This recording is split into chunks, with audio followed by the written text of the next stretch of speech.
Ian Rappaport reports that Haason Reddick turned down a one-year deal of the money he wanted. He added that the Jets would have given him money back for the fines he picked up from holding out.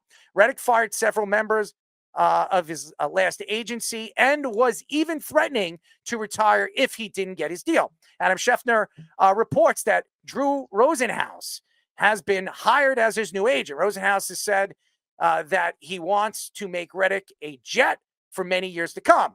If Reddick doesn't report to the Jets in week 13, he will have to stay with the Jets next season. And here comes a field goal. Let's see if he hits it, 47 yards to make this 23-17, and he missed it.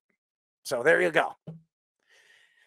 By the way, that wasn't the Jets. That was Buffalo. So the Jets get the ball on the, I think, 40, I think it is, or 30, 37-yard line. I don't know where it is.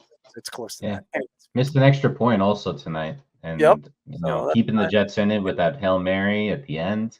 Yep. This could give the Jets the boost. They need to score here. The defense has not played well, and there's nothing to brag about this game. If they can pull out a win, I mean, that would be huge for the New York Jets. I still am doubting it, but we'll see what happens. But to get back to Haason Reddick, Drew Rosenhaus is a big ass.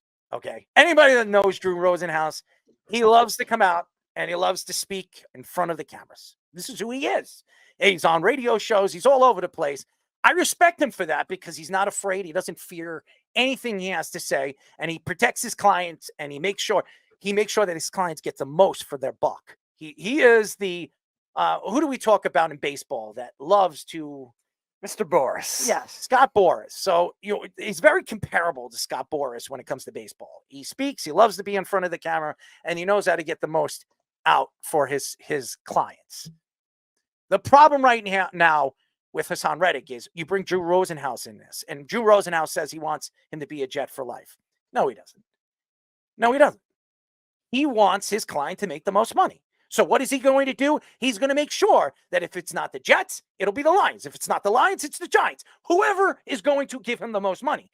And my opinion here is if I was Drew Rosenhaus, I would tell my client, finish the season, get this season over with, sign this contract, and move forward. You will be a free agent at the end of the year. The Jets will get what's that kind of pick? Compensation pick. I'll give them a compensation pick, and you move on with your career, and the Jets will move on without you. That's what I would do if I was his agent. Not say, well, I want him to be a Jet for a long, long time. The Jets don't want you. If you don't see it, you don't read the file here. Here's the file. The Jets wanted you for this year. The Jets were going to negotiate a deal in the middle of the season that works well for them and you. If it doesn't, they were going to move on from you anyways. They wanted to win this year. That was the whole point of bringing you in. Bryce Huff has not worked out for the Eagles. Now, if you stayed with the Eagles, maybe the Eagles defense would be different. But guess what? You're not with the Eagles. You're with the Jets. And you're sitting there pouting that you don't have the contract that you deserve. So here's my opinion here. You signing Drew Rosenhaus to be your agent only causes more problems moving forward with the New York Jets. Because and everybody knows, including Joe Douglas knows, that Drew Rosenhaus is out for one person only, and that's himself. That's it. He's not out for you. He's out for himself. How could I get this guy the most money so it puts more money in my pocket? Those are the facts.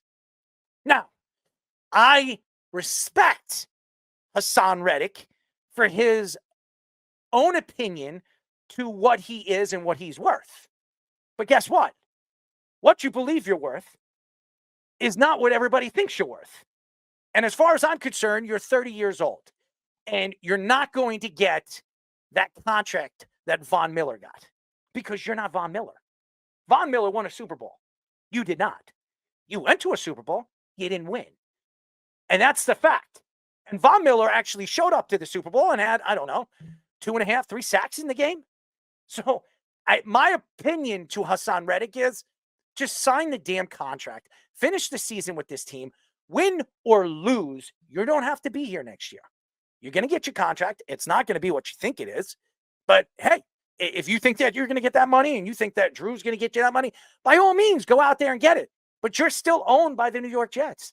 They still own the rights to your contract. And if you keep this going, they own your contract next year. And by next year means you'll be 31 years old. And then by the time you're ready to be traded, nobody's going to want you. So it doesn't really matter. So my opinion to this, sign the goddamn contract. It is ridiculous that you're sitting here believing that firing your agent and bringing in another agent is going to make the opinion set.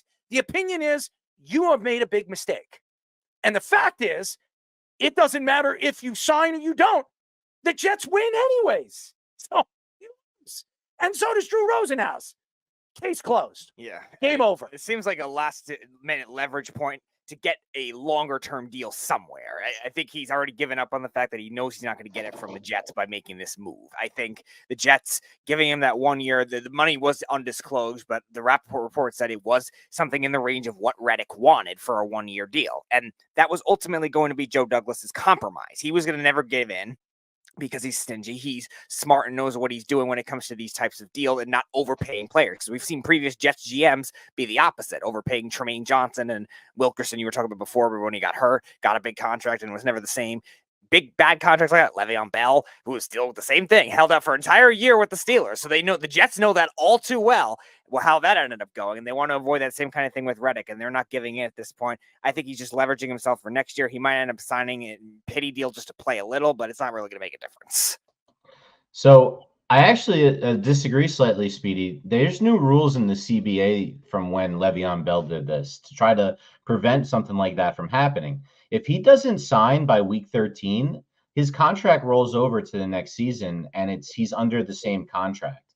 So he has to show up by week 13. He's also got he's missed around $5 million in game checks, but he's also got another $5 million in fines, which were mandatory by the NFL. It can't be an arbitrary thing like, we're going to fine you this much, like it used to be, like Jerry Jones used to do to people and things like that to try to end the holdouts.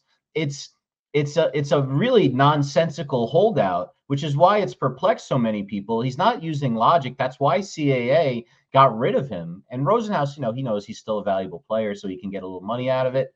He's saying all the right things because that's his job. That's what he's doing. So look, Reddick gives a value to the team.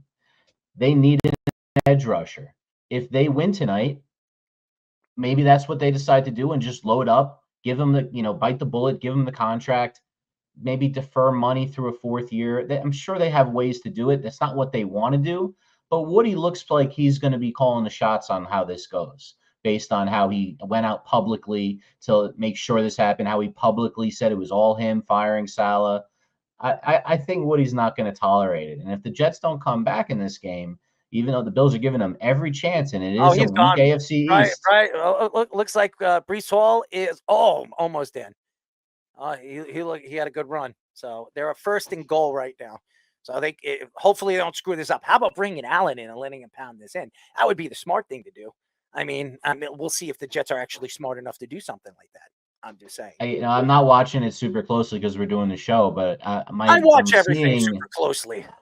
Are you seeing more zone runs out of them? Can you tell, if they're now that's what I think they weren't doing with Hall. They were trying to do more gap scheme runs, which are better for Allen, and getting Hall away from like the shotgun, like inside zone, mid zone, wide zone type plays. Mm-hmm. And I think you want to be more downhill with Allen, and you want to do that shotgun stuff with Hall. So, I see that. I just think that now you have a new offensive coordinator. You're going to see a little bit of what he thinks the offense should have always been. And I think you're seeing the running game finally work. And now, not surprisingly, Aaron Rodgers is more accurate. Aaron almost screwed that up. I don't know where he was throwing the ball here. I saw it. I jinxed it, I guess. He's throwing it in a bad position. I mean, why are you throwing the ball to 83? He was not open. I think he was trying to throw the ball to Conklin. It was covered though too. There was a linebacker behind him as well. It didn't make any sense where he was throwing the ball here. He should have just ran the ball in the gap and given it to Allen. Let's see what he can do with it. He's a basher. I mean, that's what I would be doing. No, they have Breece Hall who gets stuffed. Doesn't make sense. None of it makes sense. It's just terrible. You're down there. Put in the heavy personnel and run your gap scheme runs. It doesn't make sense. It doesn't make any sense the way they're running these plays. It just, even Downing, it doesn't make any sense. None of it does. I mean, you take Allen out to put Breece Hall in to do the exact same thing that you should have had Allen do from the beginning. It makes no sense. Breece Hall's still in there, by the way. What is he bitching and moaning that he's not seeing the ball at the goal line? He's done nothing this year. I'm sorry. I love Breece Hall. He's done nothing. So as a Jet fan, I just think and watch, the Jets are not getting a touchdown here. Nope. And they're going to get a field goal. It's pathetic. It's absolutely pathetic. They're going to get 3 points out of this, and they're going to give Buffalo. You better not be going. What is it? Third down? That's fourth. You better not go for this. Fourth down. He better not go for this. This is a very stupid move by him. If he does this is a dumb move by Ulbrich. This is not the Lions. Yeah, I was going to say, is he, pulling from some Lions type of nostalgia here? He should not be doing it. Oh, he's kicking. It's kicking. Yeah. It's a smart move. You got to tie the game. What are you doing? It's the third quarter. Tie the game. They let you back in this game. Don't give away this chance. That being said, maybe just run the ball down the middle next time. Instead of doing these shotgun carries, instead of doing some play action. First down, pound it in. Get it to the 1-inch line. I know you're not doing QB sneak with Rodgers, but you could. What are we talking about here? This is not a complicated part of the field. If this defense doesn't wake up and start playing a better defensive game, they're not winning this game because they're just giving Allen another chance to take the ball down the field again. Because Aaron Rodgers has been on the 5-yard line, the 2-yard line. They can't punch it in. They cannot punch it in when they're in that position. They're probably the worst red zone team. And where's Mike Williams in this game? Where is he? I don't understand. He completely disappears. Like, you have a wide receiver that's at one point in the league, he was one of the better red zone guys in the league. He's got one target, no catches. It's ridiculous. It's bad coaching. Speaking of bad coaching, The Athletic reports that Robert Saleh had 4 different candidates he was ready to replace Nathaniel Hackett with during the offseason, but ownership turned it down. 3 of them ended up on NFL teams.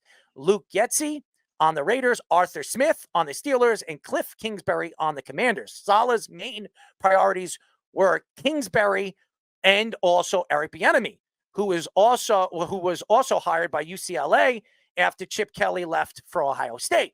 Reports say that Saleh is saying there was no set offensive coordinator role preventing those coaches from wanting to come to the Jets. Before being fired, Saleh was ready to fire Nathaniel Hackett or take play calling duties away from him. New head coach Jeff Ulbrich says that Todd Downing will call offensive plays tonight on Monday Night Football, which he is. And are they doing better? They are doing better. But how much better? I don't know. Because I just mentioned, why is Breece Hall doing what Allen should have been doing? It doesn't make sense. None of it does. But the fact is, Robert Saleh, and I don't know what the truth is, okay? I don't. And obviously, Aaron Rodgers decided that Nathaniel Hackett is going to stay the offensive coordinator. But guess what? Ulbrich took over and he changed that automatically. So it really didn't matter what Saleh wanted or what Ulbrich was going to decide. They both were going the same way. They were going to go with Downing no matter what. As far as the Kingsbury situation, the Arthur Smith and Luke Getsy situation, I don't know what to be true. Are all 3 of these guys better candidates than Nathaniel Hackett? 100%. There's no doubt. Look what Kingsbury's doing right now with Jaden Daniels. I mean, this is a rookie, and he's, what are they, 4-1? Or I don't know what, did they win yesterday? 4-2. They lost yesterday. So they're 4-2. So my opinion here is, if I were Robert Saleh, and I don't know if he's speaking to The Athletic or he isn't, I think he should just keep his 2 cents to himself. Because to me, if Robert Saleh ever wants a job again in the industry, he needs to just step away. Just step away, get a defensive coordinator job, prove your worth again, and maybe in the future somebody will give you that offer again.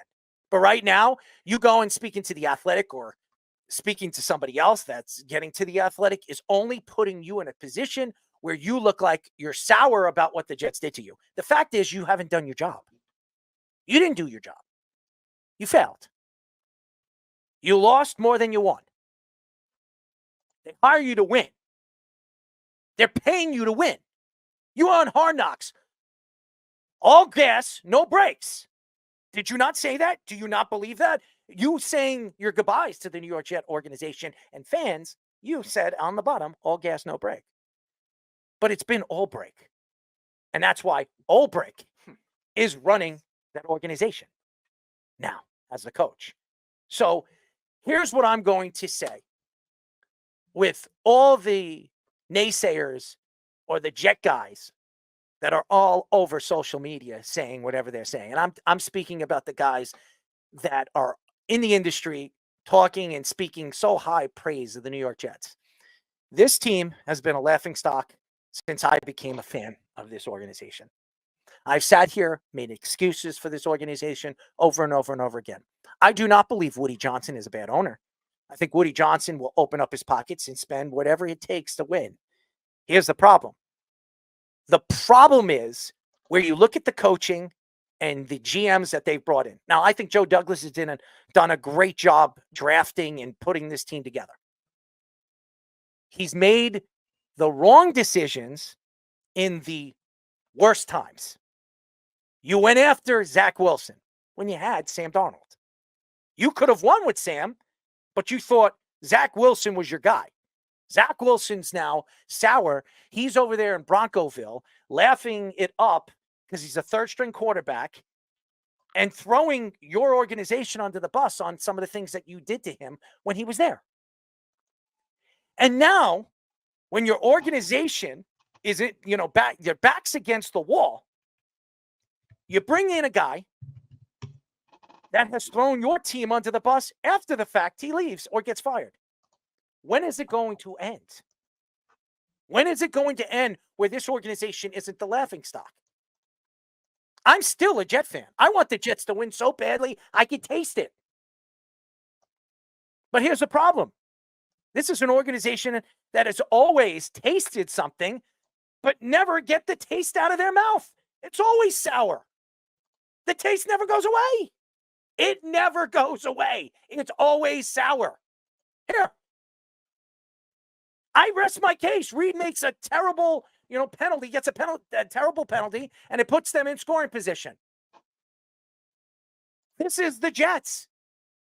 This is the Jets. And it will never end, no matter who the quarterback is, no matter who the coach is, no matter who the GM is, no matter who the owner is. And you, Jet guys, all over social media, all those podcasts, sitting there and saying, I'm the Jet guy. I'm the best one in the Jets. I don't know who's paying you.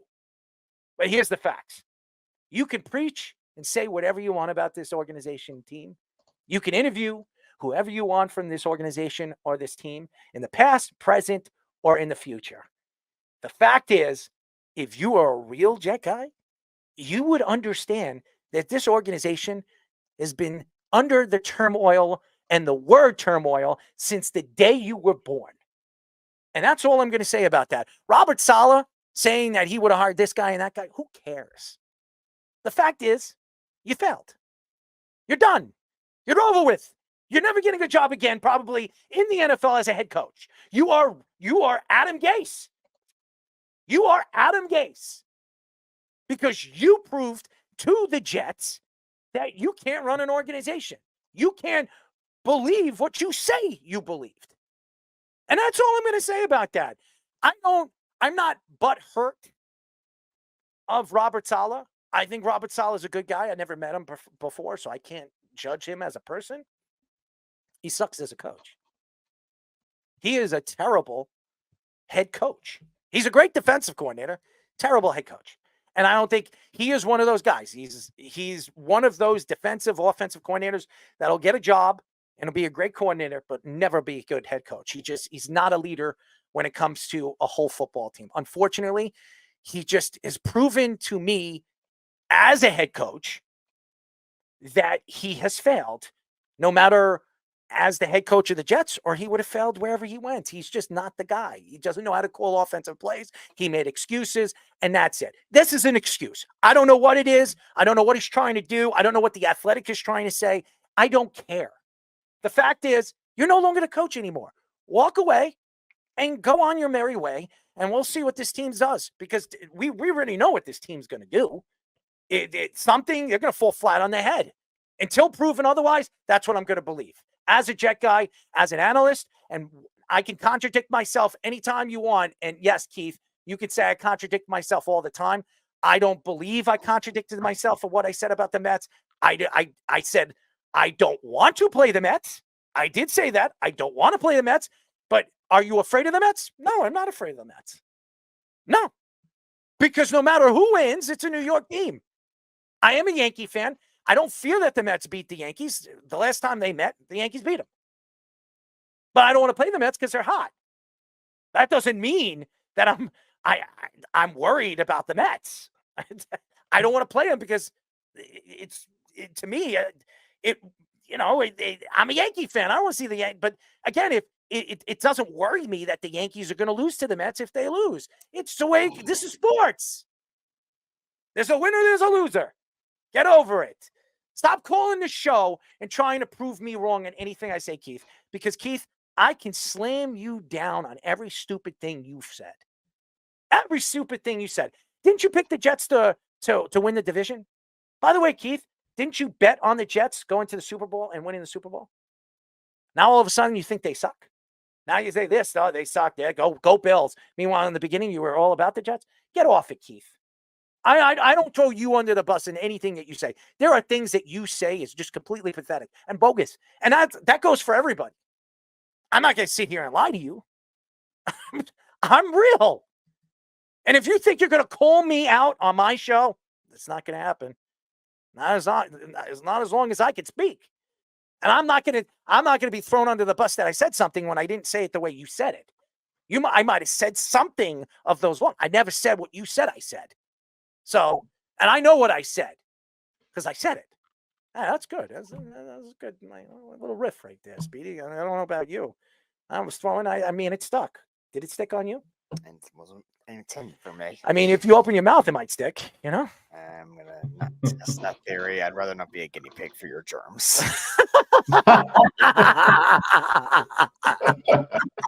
Yes, shout out Jamie Lee. Loudmouth's in the house. Yes, we are. Oh man, it's wonderful. Yeah, it is wonderful. And by the way, those were great guests. Fantastic. Oh, Yeah. Yeah, they really were. And they know. They know. Did you send him his number? Yes, I did. Good. I'm happy that we can connect them, and hopefully Braden gets a chance to play in the majors again. And listen, I'm going to send him this jersey. Get his address. I told you. Get Braden's address. I'll send it tomorrow. But I just want everybody to understand about the Jets. If you're a Jet guy, you're a positive guy, good. Stay positive. Positivity doesn't hurt anybody, but positivity doesn't win you a Super Bowl. Because if it does, you ask Tom Brady. He was never positive about anything that he said. He just did it.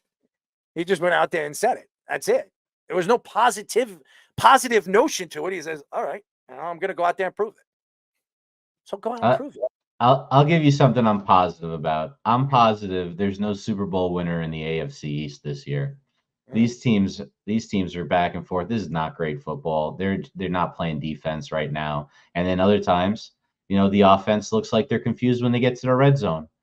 And then you have terrible game management at the end of the half again by the Bills, who almost blew the game last week because of game management. These teams can't get out of their own way. Maybe it'll be better now, but you know how it works in the NFL. As soon as they get film on the new offensive coordinator and what he likes to do, now it's up to the offensive coordinator to beat the defenders who are ready for what he's about. Mm-hmm. It's like maybe they'll get away with it today. They might be able to pull this out, and they'll be first in the division. But I don't know. I'm not betting on that. By the way, I'm not betting on that. They're already. There's another flag. That's probably like a block in the back on the Jets. Yeah. Yeah. So that's going to set them back 10 yards, and they're out of field goal range, and they're going to punt it.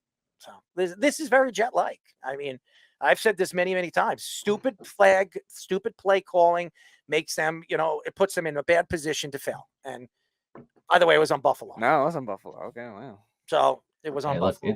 It's going to come down to the last possession. It looks like that type of game, and that's fun and all, but it's not really great football. It's fun, exciting football. We'll enjoy it as a game for this. Really, it's not exciting for me. I want to throw up. Just in general, I'll tell you, it's more exciting than watching the punt fest that I watched last night and the suck fest of no one can hit it. I mean, I guess they missed 2 field goals in this game too, but. Look, I'd be much happier with either of these two offenses. I need Yeah, one no, fantasy point out of Bassett. He's already missed 2 extra points. I barely have it right now, but if he misses again, I'm going to lose. And Yeah, knowing I the started Jets, they Daniel fumble the Jones. ball on the 1 yard line, and it's a touchback. I mean, it's very jet-like. I mean, I've known this to be very jet-like my whole life. And look, they're ready they're almost first and goal again, and they still can't punch it in. Look at this. Where's he running?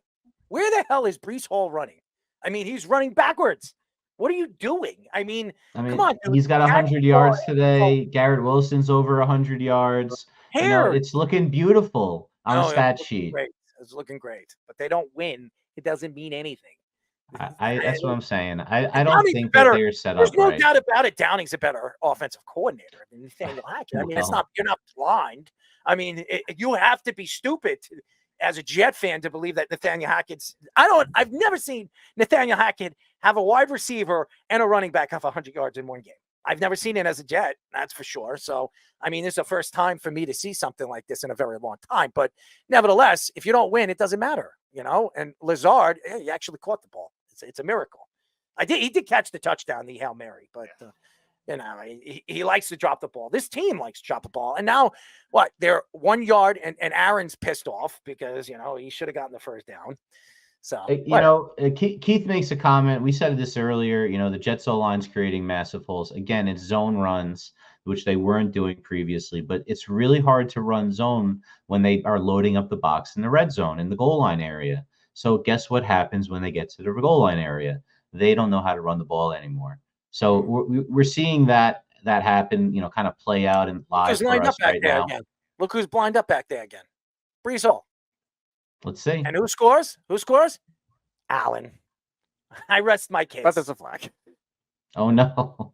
That's another stupid. That's not on the Jets. That's on Buffalo. Was it offside? Oh, that's on the Jets. That's on the Jets. It looked like it was on. No. Tyron Smith. Wow. To get a hold on a short yardage play is crazy. But anyway, guys, so we could move on from Saleh finally. You know, let's do it. Just the last thing to say is Kingsbury would have been great, and I don't know He's the what's next going head on coach in for the the New York Jets. He's going to be one of the guys that's going to be interviewing for the job. That's for damn sure. He's doing quite an awesome job over there right now with Washington and Jaden Daniels. I think that the problem at the Jets isn't necessarily Woody Johnson; it might be Christopher Johnson. And I think you might have some issues with who's running and making those decisions. Maybe Saleh wasn't the right decision in the first place if you weren't going to put a real offensive guy, and then you don't like some of these offensive guys. I don't know what the reasons for it are. I do know that Bill Belichick disliked Woody Johnson so much that he stiffed the entire organization after being handed the reins to it. So I do think there might be just people that don't like the Johnson family and that they may rub people the wrong way being Garrett this Wilson billionaire group. Oh, Garrett no. Wilson, yep. Garrett Wilson looks like he got hurt. He caught the ball and he dropped it. And he looks like he's hurting. He got sandwiched by 2 safeties. That should have been a penalty, by the way. That should have been a penalty. Good. Teams that win don't have problems like this in the red zone. It's just a fact. These teams that find a way to come through. That's a touchdown. Is that a touchdown? That looked like a touchdown to me. No, ball's way out. Well, hold on. If he had his 2 feet in and he caught the ball, he has to maintain it the whole way to the ground. Through the ground. I think he didn't catch it inside before the end zone. All right, let's get forward here. During the Eagles' 20-16 win over the Browns, the Eagles fans were booing Nick Sirianni and chanting "Fire Nick." Sirianni was yelling back at the fans when he left the field at halftime and at the end of the game. Sirianni said him yelling was just him being excited and pumped up about winning the game. Dan Orlovsky said that Sirianni yelling was a bad look because it made him look more important than the fans and the players. Mike Greenberg said Sirianni shouldn't be Eagles head coach if he can't handle being booed. The Eagles edged out the Browns at 20-16, and the Browns team that has only beaten the Jaguars so far this season. So a Browns team that hasn't played well. Deshaun Watson hasn't played well. I still think their head coach deserves another chance next year. He was coach of the year last year. He deserves a second chance. The problem is Deshaun Watson is going to be this team's ruination. I just think Deshaun Watson is done. Whatever happened to him when he was the star quarterback he was with the Texans and over there in Clemson, he's no longer that. And there's no question that the organization set their team back by giving him the contract that they gave him. And now this is an organization that has no running game for some damn reason. The offensive line hasn't blocked a nosebleed. I say that, educationally, because that's one of my favorite terms, because a nosebleed can't be stopped unless you put a piece of tissue in front of the nose. But you can't do that with an offensive line that can't block anything. Okay. Even if the line was bleeding, it wouldn't be able to be stopped. So, I mean, whatever terminology you want to use over there, by all means use it. But the Sirianni thing is, the Sirianni should have been fired last year, just like Robert Saleh should have been fired last year. The organization made a big mistake. And the fact is, where this organization is heading is downhill. That's where they're heading. This is a team that was in a Super Bowl a couple of years ago, was a play away from winning the Super Bowl. And now all of a sudden, they can't. When they do win, they barely win. And when they lose really bad. And again, Jalen Hurts is another quarterback that got a lot of money. Jalen Hurts has been a shell of himself. And by the way, he missed the field goal. So, jet-like. Again, another terrible, terrible penalty that is going to cost the Jets the football game. This is great. Absolutely great. How do you miss that? 32 yards. It's an extra point. I'm just telling you, I'm used to this. No excuses. I don't want to hear any of these Jet guys on their podcast make excuses about this team and this organization. I am tired of it. I'm tired of listening to it, but I'm done. And Zuerlein, he's done enough for me I would get rid of him tomorrow. He's missed enough. Jeff? No, not right now. Jeff, call back later. Well, we got to finish up what we have to talk about. And if Jeff wants to call back in a little while. I just want to get the stuff out before we have to go. And then, Jeff, you can call and say whatever you want. Nick Sirianni right now, in the position that he's in, it's win or lose. Even if they get to the Super Bowl this year, he's getting fired. He's getting fired. That's the fact. I just think he's lost his team. And even winning the game and telling him, and him coming out and saying that he was pumped up and he was happy. No, he wasn't pumped up and happy. If you read his lips, you would know what he was saying to the crowd. Just read his lips. Go back. I read his lips. I know what he said.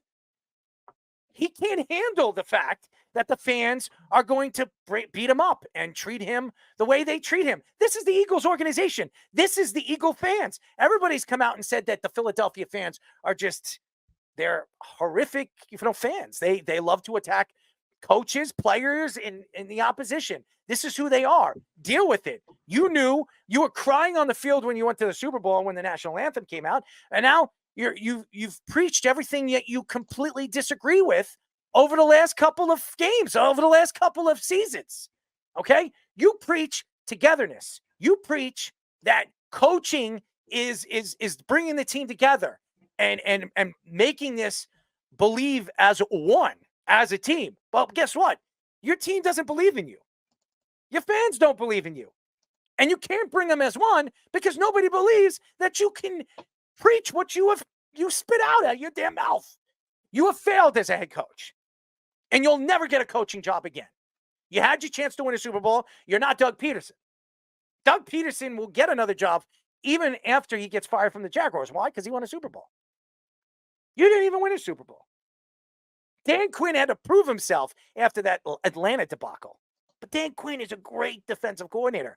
He proved that he can coach a team, and he's doing it right now with Jaden Daniels, a bunch of rookies. You're a failure. Bite your tongue. Go out there. Have your team play for you.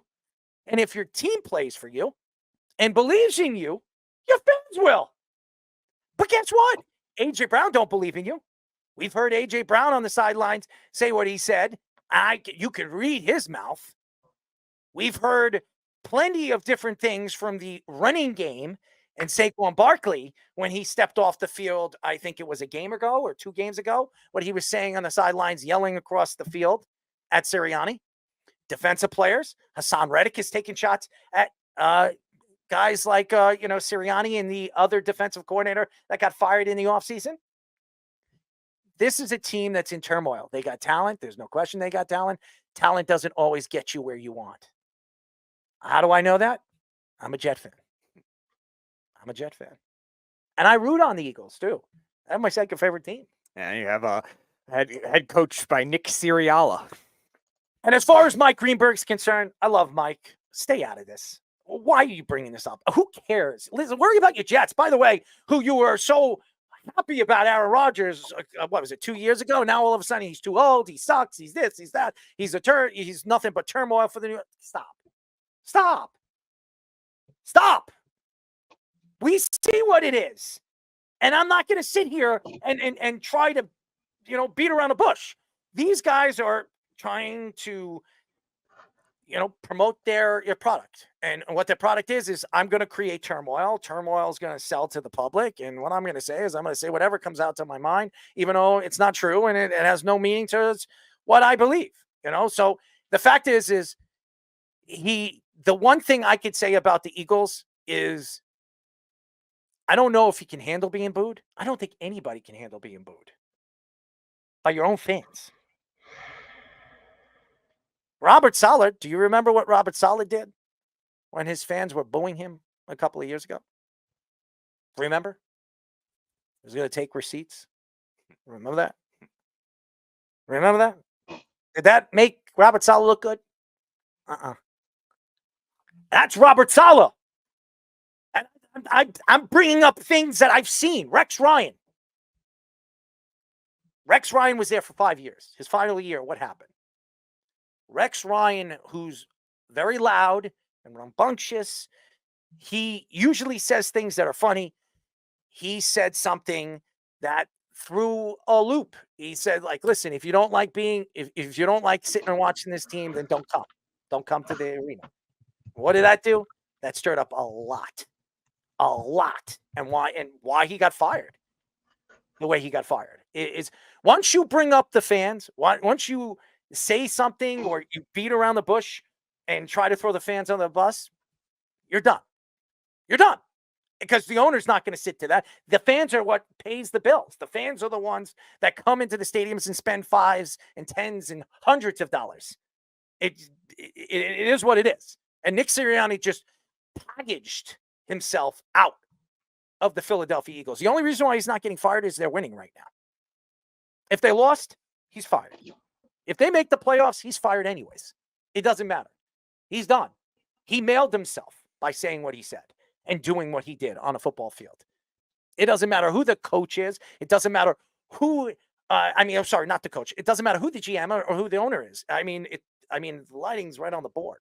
He's done. He's going to get fired. As Donald Trump would say, you're fired. That's all I'm saying. Yeah, it seems like a guy in Sirianni that I think was kind of fun. By the way, that wasn't trying to be political. I'm just trying to be funny. A guy in Sirianni, I think that was very fun in the beginning of it, I think has lost touch when it comes to managing egos. And it's the hardest thing to do in a sports city as brutal as Philadelphia. Now, schematically, I think for the last 3 years, he was a good play caller. He was a good game planner. But after the second half of last year, it's all got downhill from there. They barely can run the ball. And now you're seeing Saquon Barkley not like it. He started to struggle in recent weeks. It's not his fault entirely because they can't recall plays. And Jalen Hurts, like you said, he does not get along with Sirianni at all. We saw the leadership questions last year with both of them at the end of the season when the Eagles fell apart against the Bucs in the playoffs, and it's still lingering on. And Jalen Hurts has not had that same kind of season, and he has a lot of talent around him. Some of it got hurt at the beginning of the year, fine, but there's no adjustments from that. And you start to get into that stubborn end of it. You mentioned Robert Saleh, Sirianni's starting to get to it where he has to be his own ways and make his own excuses. And he's changing coaches all the time too, which again, when you go to a Super Bowl, your coordinators will get hired, fine, but you're being so stubborn and building the team the opposite way of what Howie Roseman wants to do too. And that's not going to create a good relationship with him either. And by the way, Deion Dawkins got a bad penalty. And that's the problem with Deion Dawkins is he doesn't shut up. I'm sure the Jets have marked on their boards on what Deion Dawkins has said in the offseason. I would be pissed off. It doesn't matter if I was a defensive player or an offensive player. I would not like that piece of garbage stepping on a field and saying what he said about my organization and my team, saying that, they're a laughingstock, they're a clown organization, and he would never play for them. We don't want you, dude. I mean, I definitely don't want you a part of my organization. You're a clown for yourself just because you open your mouth and nobody gives a crap what you think anyways. Play the damn football game. I Anyways, mean, he called them a bunch of weirdos. I thought it was hilarious at the time when he said it. But at the, like, look, Sirianni, I know he went to a Super Bowl, but I think I'm going to say something pretty bold. I'd rather have Robert Saleh than Nick Sirianni because I know Robert Saleh can coach defense. I'm not 100% sure Nick Sirianni can coach offense. He was Frank Reich's guy as a quarterback coach, a receivers coach, followed him around from place to place. He became the head coach of the Colts. He was his offensive coordinator in name only. Let's face it, Reich was calling those plays. And then he got the Eagles job. And he had two great coordinators who are now head coaches underneath him. And it's not like anyone ever questions Salah's integrity or moral behavior like you're getting out of Sirianni. Sirianni comes off like such a scumbag. As a Giants fan, I hate that guy. I love the fact that he's not as good as X's and O's as they were when he had Steichen. I love that the team doesn't like him. I love that he's screaming at fans because the Philly fans are just repulsive. And now he's like basically a fan going back and forth with fans instead of coaching the game. You can't be yelling at the fans in the middle of a game. You know how many things a head coach has to do during a game? And he's spending his time yelling at the fans? What an idiot. Get rid of this guy. But you know what? After the Giants play him, because we have a shot to beat him if you got him. We got to get through this show. Aiden Hutchinson suffered a fractured tibia and fibula during the third quarter of the Lions win versus the Cowboys. Dan Campbell said Hutchinson's got surgery for his fracture in his left leg, and there is no timetable on his return. His return would likely come in the postseason if he's able to return this season.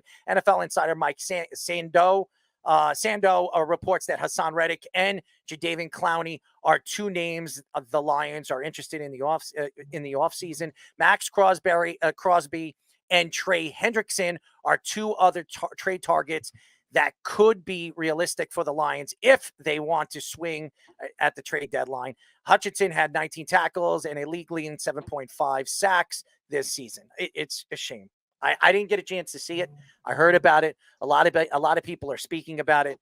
The problem right now is for the Lions is they weren't getting much of anything on that side of the ball without Aiden Hutchinson. Aiden Hutchinson's been everything to that defense. He's put not only the pressure for that defense, he gave them more likely to defend the secondary. They've had problems over the years with the secondary. They still are having problems in certain games in their secondary. That's because they're using a lot of young guys.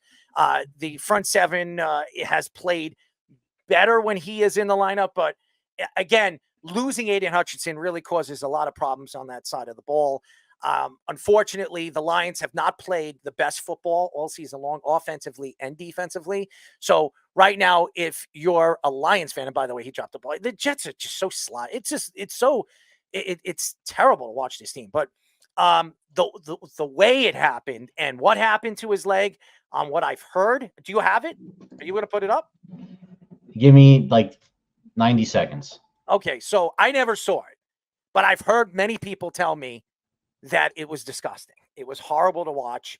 And unfortunately, it could be career ending because not only did he break his tibia, he broke his fibula. So he might never be the same. He might not be as explosive as he's been over the years. It's a shame. Again, it's a big loss for the Lions. There's no question that it's a big loss for the Lions. But again, we've seen the Lions come out of these things over the last couple of years. I think Dan Campbell's a great coach, a sensational coach. They're going to have to add a pass rusher. I know Haason Reddick has been a name that has been brought up in conversation. Maybe they reach out to the Jets. Maybe the Jets can get more or a bang for the buck for Haason Reddick because they're desperate. I don't know. The fact is they're going to need somebody on that side of the ball that's going to be able to build pressure because they haven't gotten anything besides Aiden Hutchinson that is demanding doubles and triples at some points of the game. So it's a terrible, terrible incident, a terrible accident. Unfortunately, it's bad for him because you don't want to see a great young player get hurt like that. And it could be career ending or could affect his career moving forward. So it's just terrible. Everything about it, I've heard about it. Here it is, by the way. All right. So I'm going to try to, you're not going to see it great, but watch his leg as he comes around on the sack of Dak. He's going to hit his own guy, and it's just going to like snap like a twig. Right. So he's coming around, Got it. I see it. and he's going to bang right into his I guy see right it. here, I see it. 54, I see it. and it just goes the wrong way. I see it. And Wow. it's just I've never seen that. I've never seen it was literally his violence coming around on the sack mixed with you're just not supposed to be over there swinging that hard when your legs in the air and someone's just coming, his legs planted. It was like bashing, like I said before, like bashing a baseball bat into like a light pole or something. Like it like a wooden bat would just snap. It just was really bad. Yeah, I'll By the try to way, show you one more time. the Jets they're completely screwing this up even more. I mean, there is more penalties by the Jets that's costing them. This game should have been over a long time ago. The Jets should be up by 3 touchdowns. Okay, this game should have been over a long time ago. The Jets are keeping Buffalo in this game. They were absolutely keeping Buffalo in this game. It's just I can't watch this. This just makes me sick to my stomach. Anyways, go ahead. I'm sorry. No, yeah, look, Hutchinson was having the best year of any pass rusher, at least as a pass rusher. I don't have the run stats, but he's the best run player in the defense, I think, league is top right 5 now. in the NFL this year. He's the best D end in the league right now as an edge rusher, as far as those metrics would say, by a decent margin. Myles Garrett being number 2, and it's really impressive in his second year that he was able to do that. Let's just hope that he can have a full recovery. I mean, I agree, Errol. I don't know how you come back and be the same guy. You're not going to have that same stability. You're going to really have to rehab it. Dan Campbell said he might come back this year. It would be just under 4 months from the Super Bowl from today if he came back for the Super Bowl, say they get there. I mean, maybe if he's a super healer, but that's crazy. I mean, that's his whole lower half of his leg that's broken. It's a freak injury, like completely freak injury, and it just sucks, man. And look, maybe they'll go get Reddick. Maybe they'll go after Reddick to They have replace enough him. cap space. I think they get 2 veteran pass rushers if they wanted. So This might be a blessing in disguise for Joe Douglas over there. They can fit Reddick under their cap. They don't have to give as much for him because they can take on all the money. That might work, and it might be a solution to this never-ending drama, it seems, with those guys. But so sad to see a guy of this caliber playing just beginning to play his best football go down like that. Just tragic. Mm-hmm. And by the way, listen, Keith, I'm reading everything you're doing, and that's fine, dude. You can say whatever you want. You're obviously climbing the walls of Mr. Jeffrey. So it's fine. It's great. I don't honestly, Keith, I don't care what you say. Okay. So, and as far as I'm concerned, your opinions mean nothing to me. So there you go. Anyways, yeah, I agree with you. I think it's horrible. And unfortunately, it's tragic. And hopefully Aiden Hutchinson comes back. Did he miss it again? He did. He missed it again. So bad kickers. Wow. Is it just really windy out there today? Do you know if it's windy? I don't know, but it seemed like Greg the Leg is probably going to get fired at the end of this game because this is putrid football. It's just like it's what I was saying. Neither team wants to win. This is not what a Super Bowl team looks like. Yeah, I can't tell you one time I've seen a Super Bowl team be this incompetent scoring. Either one of these teams. This should be so much better than this. And they're Buffalo's winning this game. It's not game, week 1. By the way, Buffalo's winning this game. I've said that from the beginning. Now, in the beginning, I had the Jets winning this game. These mistakes and all these penalties that have caused them, they're not winning this game. I'm taking the Jets.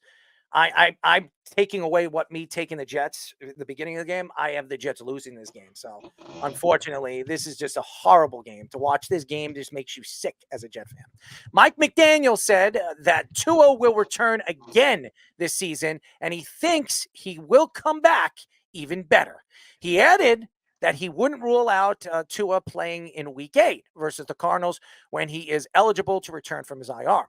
He added that Tua has told him he has no desire to quit playing football despite having 4 concussions in 3 seasons. Doctors say that Tua has been constantly seeking information about his levels of CTE following the injury this season. Tua's new contract has $124 million in injury guarantees, which the Dolphins would have paid if he couldn't return. Now, I don't know what Mike McDaniel. I like Mike McDaniel as a person. I think he's a great coach. I love him. I love his enthusiasm. I love everything about him. The fact that you're a coach and you're going to sit here and tell me that Tua is going to come back this year and you're okay with it after seeing what has happened to him in the last 2 seasons would only tell me you're incompetent. This is an organization that has, just like the Jets, the incompetent coaching that they've had over the years, just stupid. As we all know, Brian Flores is coaching as the defensive coordinator for the Minnesota and succeeding. Firing him made no sense, and that's why the organization could be in a better situation. I'm not saying that Mike McDaniel's not made the situation better, but Brian Flores was successful. He was winning. But this Tua thing has been a big problem. It's sad. If I was Tua's father or mother, or if I was his wife, I'd be telling him, like, listen, you're making hundreds of millions of dollars. You're going to get $124 million guarantee. It's not worth your health. I know you love the game. I know you enjoy the game. I know you like the camaraderie. It's over. That's what I would tell him. And if I was running my organization, I would sit down with him and tell him, listen, I love you like a son. I want nothing but the best for you. This is not safe. This is not healthy. Do not come back this year. We'll come to that conversation next year. Right now, this is a very stupid move by the Dolphins. And they're only thinking, well, we still have a chance to win the division because both the Jets and the Buffalo Bills are not making this, a distance in the division. They're both teams that are up and down and up and down. And again, the organizations have failed to understand that when you see a quarterback like this, or any quarterback go down, or any play go down, as much as these guys have gone down, you know the CTE situation and what it's brought. Aaron Hernandez being one of them. Other guys that have killed innocent people because of the head trauma they had, or killed themselves. It's getting to a point where the NFL needs to step in and tell them, like, it's over, dude. It's not safe. This is not safe for you. You're putting yourself in harm's way. It's sad. And again, this is another thing with Aiden Hutchinson, and it is sad. Tua's career, not only his career, his life could be on the line. And it's scary. And just because he loves the game, and just because he wants to play and he wants to go out there and be competitive, he's going to put his life on the line, his family on the line, or children. I don't know if he has children.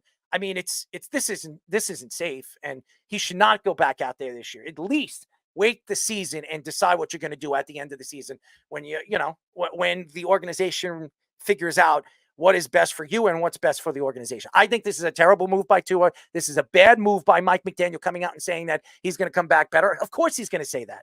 Of course he's going to say that. This is not a smart move. 4 concussions in 3 years. Yeah, you better have a really good game plan if you're going to try to make this work with even trying to have him play at all. Nevertheless, win a game, but you have him play at all. You better have a quick offense the entire time, because this offensive line is one of the worst, if not the worst, in football this season too. With the Dolphins, they've had all kinds of injuries, and they're structured a lot like the Rams, where the Rams, when they won their Super Bowl, had a bunch of stars. They tried to make it work with these other fringe draft picks, but the Dolphins don't have draft picks either. Like, they had traded so much to get a lot of these players here, and as a result, they're paying the price in other areas too. And now you have about two-thirds of your salary cap all in passing game weapons. So you got to make sure that he's ready for the long term if he's going to play again. And I agree with you. There's a chance he probably won't at this rate. If he has a 5th concussion in his career, he's going to be done, and that's going to be even worse to just try to come back and go for this season. This is a team that doesn't want to admit that they're finished.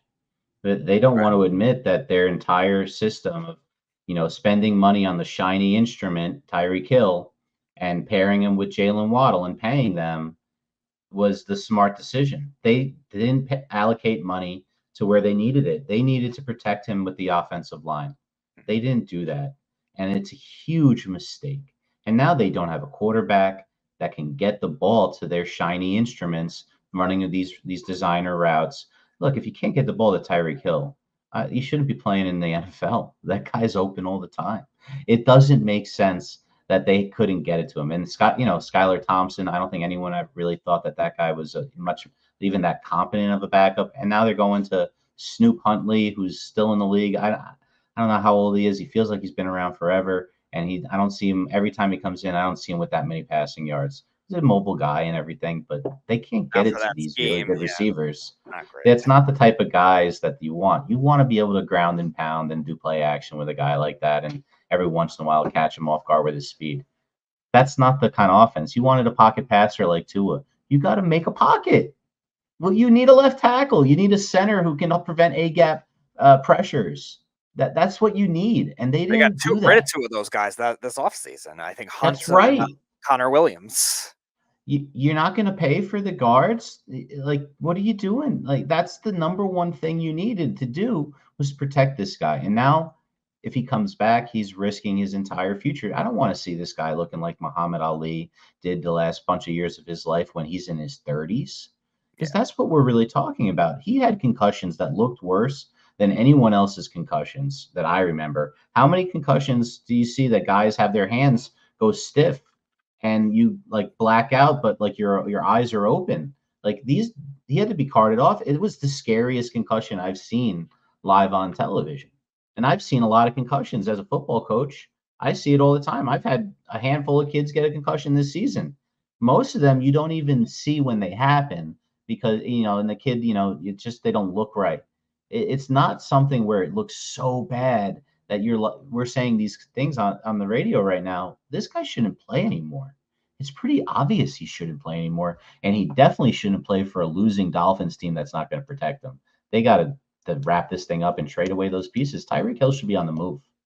And I don't know what they're doing over there. And by the way, Keith, again, you're mocking what I say, but Keith, if you keep it up, man, we're gonna have a serious conversation after the show because I'm getting tired of your smart ass remarks. Okay, that's what I'm gonna say, and that's all I'm gonna say with this.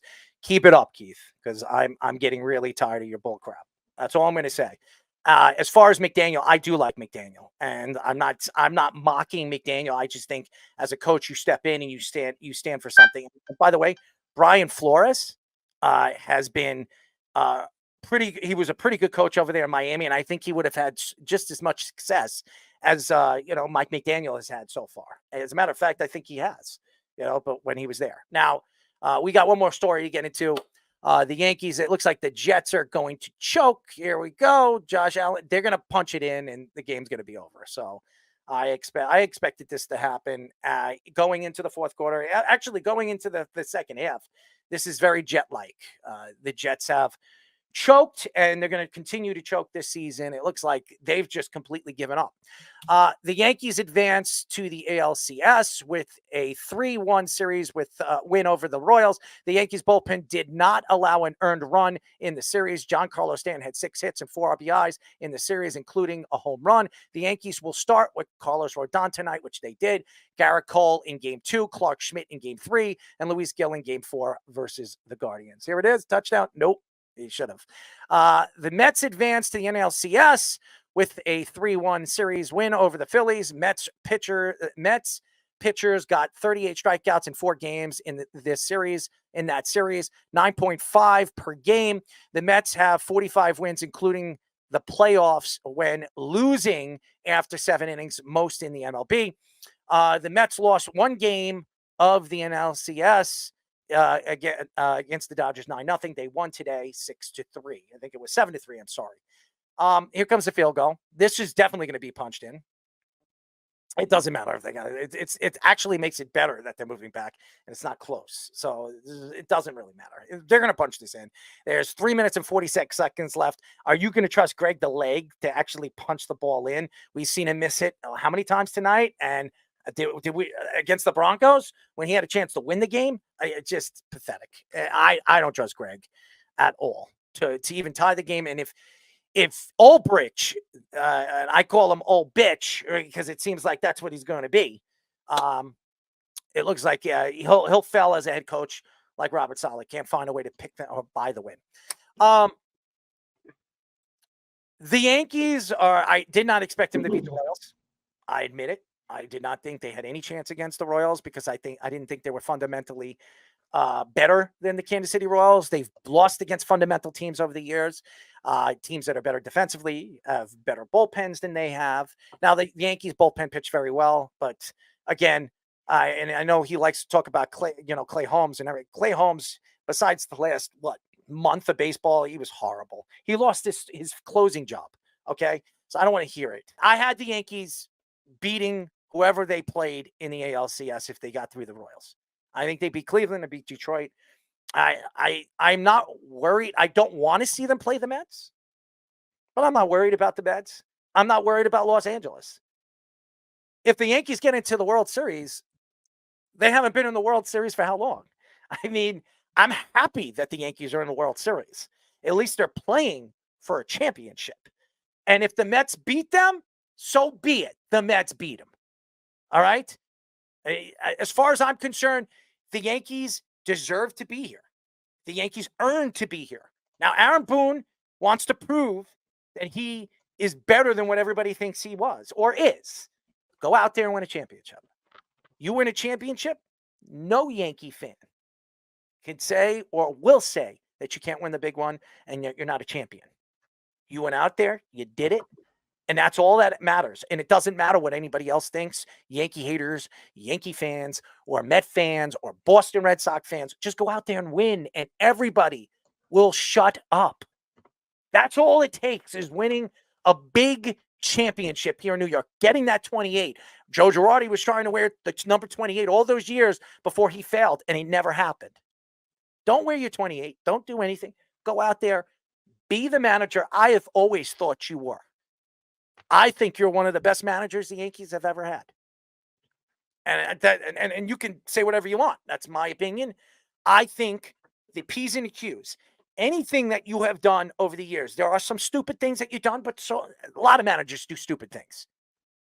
The fact is, you have never managed in your life before you took over this team. You were a broadcaster at ESPN. You took over this team with the pressure on you, and you have succeeded. And you know what you succeeded? Going to the playoffs every single year.